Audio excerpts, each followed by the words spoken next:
Сейчас я вам покажу, каким образом инвестировать в PAM счета на сайте Forex4U.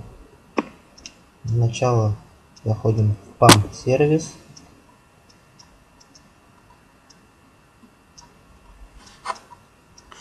В условии инвестирования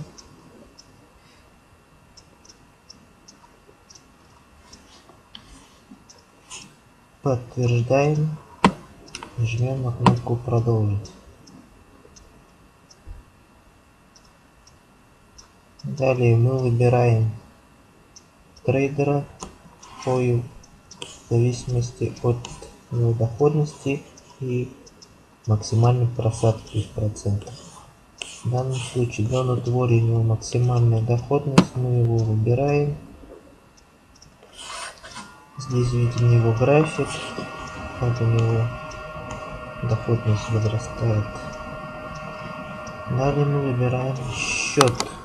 Здесь показано вознаграждение управляющего.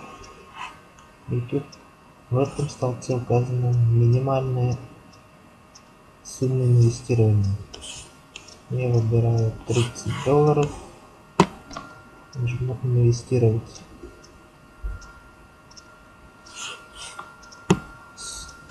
В строке суммы инвестиций я забиваю $30. В источнике указываю, с какого счета с нашего счета списали деньги. Дальше жмем кнопку инвестировать.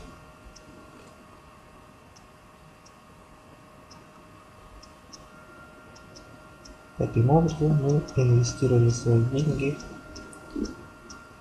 В дальнейшем я покажу, насколько изменился наш баланс.